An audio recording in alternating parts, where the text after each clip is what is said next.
Okay, now let me explain. I do record class. I know that seems weird. People are gone. I understand that. Emma?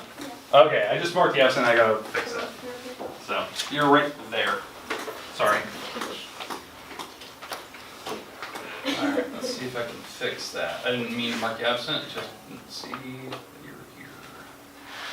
Boom. Presence. My bad. Alright. Perfect. Okay. So, welcome. You will get an online version tomorrow, so you don't need to carry that book with you. You can use your Chromebook, and you can access it through there. So some people choose to use the Chromebook, and I think you're getting those this afternoon, correct? Make sure you have the sign-up form for that. Sign and fill it out. Okay. Mr. Ward, if you don't know, hi, welcome. Sorry, for the freshmen here, I don't really know you that well. There's some sophomores I haven't had the pleasure of meeting yet. But this is geometry. It's kind of a different style math class. Just get it out of your head right now. It is not Algebra 1.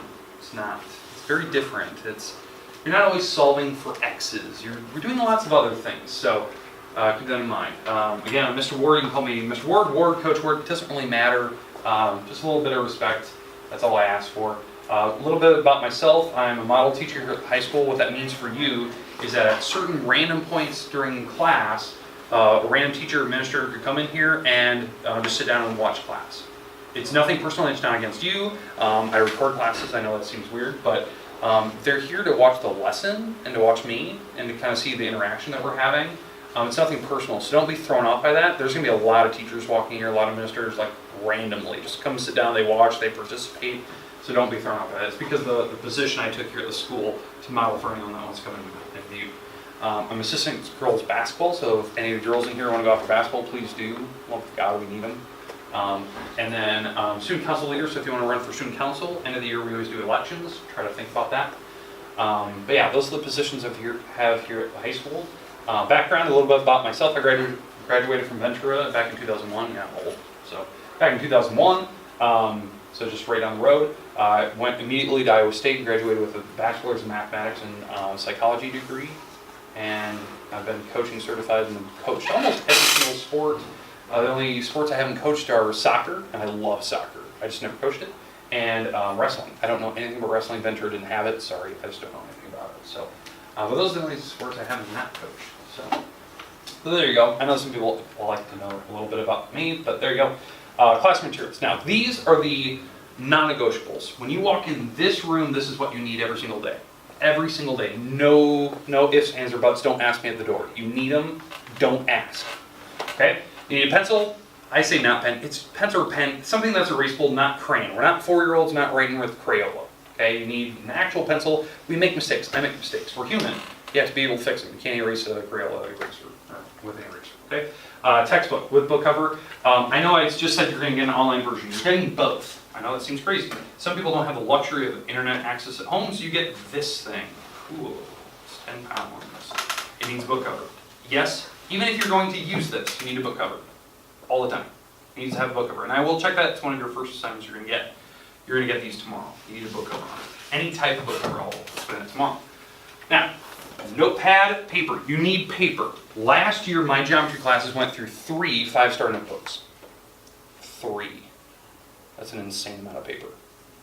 3. You need them. You cannot walk in here with this thing and like, here, take geometry notes. This is what you leave on your pillow to remember something in the morning. You need an actual dedicated notebook for this class, okay? So we do homework. It's crazy. You're in school. Yeah, we're going to have homework, so you need paper for that. Calculator, I'll explain that more later. You need a calculator. It's math class, novel concept, right? You need a calculator. We're going to do calculations. And then a Chromebook or daily planner. If you're not going to bring your textbook to class, because I know that there's some days I check the book cover, so I give you points for that. But if you have your Chromebook, you can access the online version. You're good to go. So if you just want to bring that. The reason why I say that I want you to bring your Chromebook is because when I put your homework up on the marker board, your homework goes over there. If you can see that little purple tab over here, this thing, this is where your homework's going to go every time I assign something. It will stay on this marker board until the next assignment. So you know exactly what your assignment is, and you know the exact due date when it's due. The due date is not negotiable. It's hard deadline, it's due that day. Don't be that person like, nah, I just didn't do it. You don't have that option. You have to do it, or else you can get out of my room. Okay? So, the Chromebook will be there. You can put it in your notepad, and you can remember what you have. You can put it on the calendar. I'll explain more about this stuff when we get there. Okay?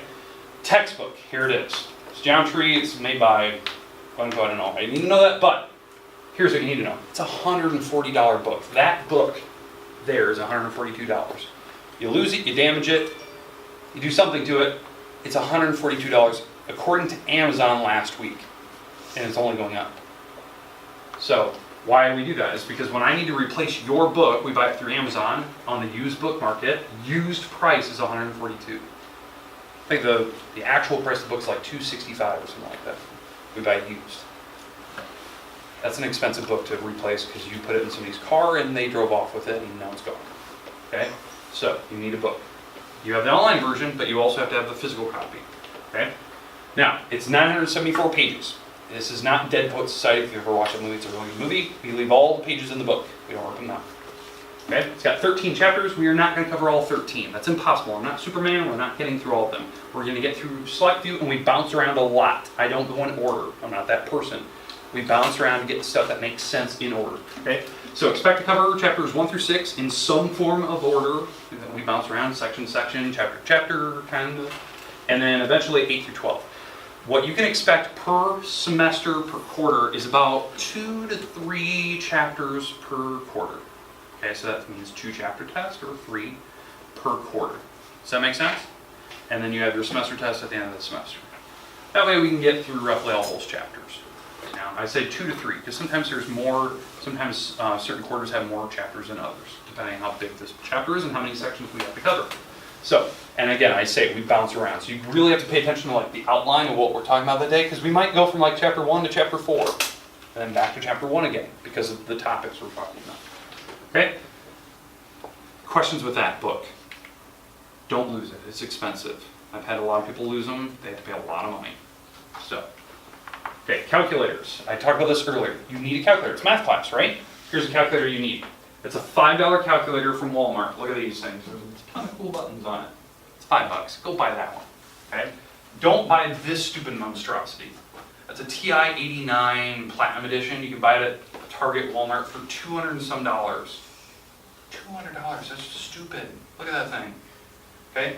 I know that it has a keyboard. It literally has an alphabetical keyboard. You can type in the word solve, S-O-L-V-E, right? And then type in your math problem and hit enter, and it will literally solve it in front of you. I know it can do that. It's not allowed in this classroom. It's not even allowed in college. They ban it from all colleges. Okay? It's $200 and some. I think it's like $240 or something like that. For $240, you can literally buy an iPad. Buy an iPad, maybe used, but you can buy an iPad, download the Texas Instrument app, which is that app, and the app is free and still be under that price. And now you have an iPad that can do way more than that stupid thing can. Okay? So think about that. That's stupid, don't buy it. And I'm not saying to buy an iPad, I'm just saying don't buy that stupid thing. That calculator, it's like a $10 calculator from Walmart or Target. Fine, perfect, look at it. It's got a bunch of fancy buttons, it's got solar panels, cool. Buy it.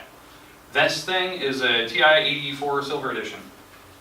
It's stupid. It's $100, then again at Walmart it's like $89 or something like that. It's got games on it. I know it's got like Block Dude, it looks like Mario. Cool, whatever. You don't need it, it's stupid.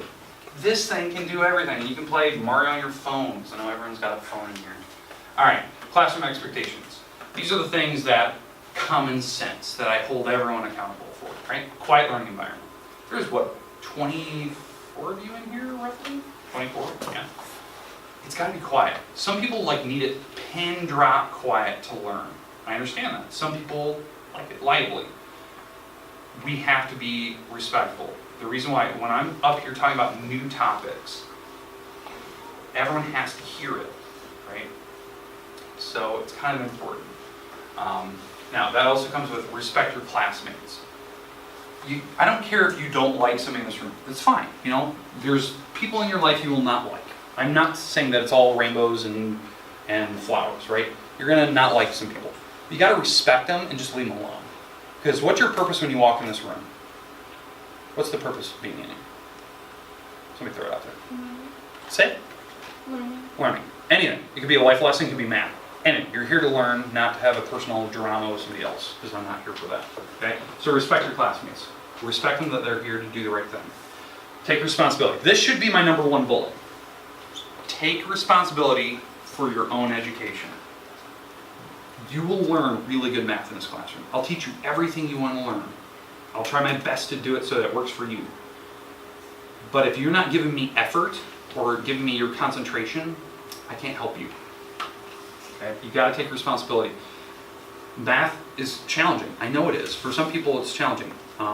That's a good thing. You're going to learn. Your brain is a muscle, and the more you work it, the bigger it gets and the smarter you can become. Okay? I don't like the thing that people like label themselves as like, I'm not a math person. You can be, because anyone can learn anything. Your brain actually molds to what you need. So that's a big one for me. You can just have fun in here, right? It doesn't always have to be gloomy and me up here just yelling at you about math. It doesn't have to be that. We can have lively conversations about it. And then challenge yourself. It's going to be challenging. I'm not saying this class is going to be easy. It's not. You're in a high school math course, an upper level math course. I'm going to challenge you. That's a good thing. Okay? To give you an idea, when I took math in college, right, I was taking Calc 3 as a freshman in Iowa State. Calc 3. That is an insanely hard math course. It was challenging beyond belief. Okay? To give you the idea of challenging, there was many nights I cried just doing the homework. I'm not afraid to say that, because I had 6 hours of homework due for that one class the next day. And I still had 8 other classes I was still doing homework for. Okay? And I'm not afraid to say that. It's okay to be challenged, because I got better at it. Okay? It's one of those things like you just have to get over it. If I can challenge you in here, that means you're learning something for the first time. Okay? That it's not always easy. If it's always easy, you're not learning anything. Yeah, I try to make math easy for you, because that's my job, right? I make it easy for you to learn it. But if you're not actually being challenged, you're not learning it. You're not actually getting better. Now, Mr. Haig's point. So every room has got this sign on the doors, right, or the walls, that thing. It's our core values here. That you're going to be here, be on time. It's what, 7th period? If you're late for 7th period, holy gods, you've missed every other class in the day, right? So you got to be here, be on time. You got to do right. That means you're in here to do what? Learn. And it could be anything, but you're here to learn. You're here to do your best. Yeah, there's going to be times you're going to flounder and you're not going to figure it out. That's fine. We'll figure out the next day or whatever time you come in, right? And then be yourself. I love the different personalities. Quirky, you're kind of fun, you're bubbly, you're that person that's really sarcastic. Cool, I like it. I'm going to make fun of you. You're going to make fun of me all the time. It's great. We're gonna learn from it, right? Now, the one things I can't handle, okay, those are like the policies, the common sense stuff. Disruptive behavior. You're here to be the class clown, you're here to entertain, you're here to disrupt, you're here to cause drama. You're in the office because I don't need you in here. You're in here for the wrong reasons because we're here to learn. Okay, now, homework. Homework, as I said, homework over here, for you guys, homework will always be written on this little purple thing with the due date. It's a hard deadline. I say it's due in the next class. It's due whenever the due date is. So let's say we have homework due next Wednesday. So if homework's due next Wednesday, when you walk in here Wednesday, it goes here, right when you walk in. Like, put it there. And you can't be that person like, he won't, no, I'm not going to turn it in. I didn't get it done. I'll know, because I'm going to count it. There's 24 of you in here. I better count 24. If there's not, I'm going through the names until I figure out who did. Okay? Because you don't have the option of not doing it. It's not an option. You will not pass. I'll kick you out. Okay? So, homework. It's expected on the due date. Now, are you going to be perfect? No. That's fine. Now, I'll show you some of the policies I have about homework that you don't have to worry about grading here. I don't want you to ever worry about grading for your plan purposes. Some of you, it's extremely important that you get A's. Some of you are just like, I just need to pass. I don't want you to worry about grades. I want you to learn math from me. If you can learn, you've done your job, and your grade will follow from it. Okay? You'll be getting a textbook, that one tomorrow. They're individually numbered. Don't exchange them. Don't lose them. Put it in your locker, not PE locker. I don't need you to smell your math book like it's a jock strap. I need it to be a math book. Okay? All right. Expect to have a seating arrangement. There's 24 of you in here. I don't know all of your names yet. Don't be offended by that. I will eventually learn them. So you need a seating chart until I can figure it out, and Then when I feel like we're comfortable, maybe I'll let you go and you can sit where you want. But it better not be church where everyone's sitting in the back. Can't have that, okay? All right, cell phones, iPods, not allowed. They better go here. When you walk in, your cell phone goes there. Okay, I know it's the first day, I'm not gonna make you do this. Okay, your cell phone goes there. I expect it to go there. My phone's sitting there, you can see my phone right there. If I hold you to the fire, I'm holding myself to it. My phone will always be there and I'm not gonna touch it. Because you do it, I do it, okay? There's 24 of you, 24. I better have 1 through 24 filled. I'm not gonna grill you if I see like number 16 is not filled. I'm not gonna grill you. But that doesn't mean that you can be like, well, he's not checking, I'm just gonna leave it in my bag. Because if it goes off, the phone's mine. Like if I hear it in the back, bing, something buzzes or it rumbles, like, because I can somewhat hear that. I have poor hearing, if you didn't know that. If I hear it, I'm getting that phone, and I'm not going to give up until I get it. Because you just lied to me, because where should it be when you walk in? There, not your bag. It better be there. Don't lie to me. And yes, I can see it when you're in the back of the, you're in the back of class and you're looking down, and your crotch is glowing. You have a cell phone. Duh, I can see it. I'm not blind. Okay? It's mine. So, it goes there. I don't want to have any problems. Now, if you don't have it, I'm not going to pressure you. Maybe it's out in your locker, or maybe your parents took it away from you. Maybe you don't have one. I'm not going to pressure you. But if I catch it, hear it, see it, it's mine, and you don't get it back. Keep that in mind. What if it goes off when it's in the cabin? That's fine. I don't care about that. No, that's going to happen. I trusted you. You put it there. I'm not penalizing you for that. It's there. But now, if it rings, I'm turning it off. Sorry. Unless it's like an emergency, you gotta let me know that. If it's an emergency, I don't have a problem with that. You just gotta let me know that. Okay. Disabilities, challenges. You have to let me know of a disability and challenge. Okay. To let you know, I am really bad at hearing. That's why I talk so loud. I'm not talking loud because I'm a teacher. I'm really bad at hearing. Like really bad. Really bad. It's bad. And you can make fun of me for it. It's cool. I'm over it. But it's bad to the point where sometimes when you're going like, hey Ward, I honestly probably can't hear you if there's like little conversations going and you're working with homework with friends. I honestly may not hear you. You have to let me know. I have really bad hearing from school. The trap shooting without earplugs. It was a terrible idea. Lost most of my hearing. Okay. So, accommodations will be made. Now that doesn't just mean hearing. It can be visual. Maybe you forgot glasses. Maybe you just can't see the board. Maybe you're dyslexic. You have to let me know that. Because nothing's worse than me putting a bunch of stuff up here and you honestly need time to decipher what you're looking at. Because I know dyslexia, you can read, but it takes time to decipher what you're looking at, right? I had people, I think 2 years ago, I had somebody that was legitimately colorblind. Like red colorblind. They didn't even know there was words on my marker board where those things were, because they're red colorblind, okay? I write with different colors. You're missing half the work if you can't see that color. And I'm not joking, they were literally red colorblind. They didn't even know something was there. They just thought it was a space. So, you gotta let me know. It could be colorblind, it could be dyslexia, it could be visual. Maybe you have a migraine. I'll put you in the back, I'll turn off the light. Cool, I can handle it. You just gotta let me know. Okay, cheating, not tolerated. Okay, the reason why, I told you earlier, I don't want you to worry about grading here. I'm honest when I tell you that. I don't care about grades. Grades are not important. They aren't. They're not. I know that you're like, Ward, that's crap. It's crap. Colleges worry about grades. My parents worry about grades. They're not important. It's a fictitious letter. What does it mean? If you learned it, you're going to show me. You're going to be able to show me that you learned it. I don't care about grading. So the idea is that cheating is not tolerated, because if you want to learn it, you're going to give me effort, you're going to ask questions, you're going to be involved, you're going to be engaged, and you don't need to cheat, ever. I'm not blind. I'm not an ostrich with my head in the sand. I know there's websites out there. I can Google websites like Slater and other things that you can go online, you can find every answer to the key online. I understand that. I'm not blind. I know that. Those sites are helpful. And yes, you just heard me say that.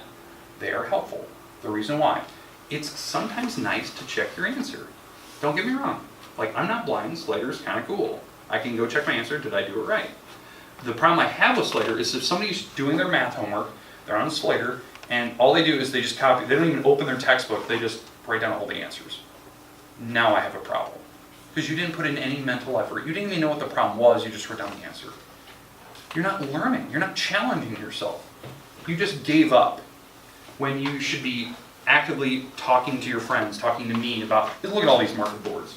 I have videos online, right? Because I post every single day, every single video that you can be looking at to see how to do it. You can ask questions. I like lively conversations. I like when people are like, "Word, can you do another one? I didn't really get that. Can you explain that step? Why do we do that?" That's the conversations we need to have in this room. Do not be afraid to ever ask a question here, as long as it's relevant. Okay, if it's too much to handle, too bad, so sad, you're in high school. Life's tough. Wear a helmet, right? I'm going to challenge you to get better. It's not always going to be lollipops and rainbows in here. Okay? All right. So now, I'll explain more about the camera later. Sorry, I got to restart it. It only goes for about 20 minutes before it just like shuts off. So, all right. Test summaries. What I said earlier. Like, we do about 2 to 3 assignments a week, roughly. So I always give a couple days. Sometimes it's only 2 assignments. I give you a couple days work on it. It's usually not a one-day turnaround. You guys have lives outside of school. I understand that. You work. You have athletics. You have other things going on. I understand that. You're a real person. It's not practical to have, problems done the next day sometimes. But there is due dates in life sometimes. So there is due dates. So those will be on the board, and those are tough deadlines. So I don't really negotiate that. Expect about 10 to 25 problems per assignment. Now I know some of you are like, whoa, that's a lot. I grade every single problem I assign you. I promise you that. I'm not that person that picks like 2, and that's the only ones I grade. I don't do that. If I assigned it, I'm grading every single one. So, now there's some days we will never get to 10. We'll do 4 or 5. There's some days we will push 25, because maybe it's just a quick calculation with the calculator, and I can do a ton of them. Okay? But they are due when I assign them. Late work policies. Late work, you can redo assignments for me. Right? You can redo assignments for me. This is how it works. We have homework due, let's say homework's due next Wednesday. You walked in, you turned in the basket. And let's say I hand it back, you missed 5 or 6 points. You can redo that assignment, and I'll regrade it for a whole 100%, as long as you get it right. Does that make sense? So you don't have to worry about it. You can redo it, you can retry it. Because it's a part of learning. You get to retry. We're not perfect. Retry, oh, I got it right. You get 100%, I fix it in the grade book. Right? What I will not allow is if somebody walks in, doesn't have their homework done, and they just put their name on a blank piece of paper and turn it in and go, ha ha ha, Ward, I got you. Homework's turned in, I didn't get any right, but they're in. You don't get to redo that. You didn't even give me effort the first time. Why should I give you a second effort to do it? You have to actually try. You can try and fail, but you can redo it again later. Does that make sense? Now, if it's 1 day late, so let's say homework's due next Wednesday, you turn in Thursday, it's 15% off automatically. Automatic, 15% off. So even if you got all 100 right, all 100% right, the max grade you're going to get is about a B, 85%, 15% off, because it was 1 day late. I'm hard on that. If it's 2 days late, it's 30% off. You can do the math now. Now you're starting to worry. Turn it in when it's due. Okay, we'll talk tomorrow. We are starting tomorrow, hot and heavy. You better have a notebook ready to go. Don't come in here with nothing. Again, thank you for being here. Yeah.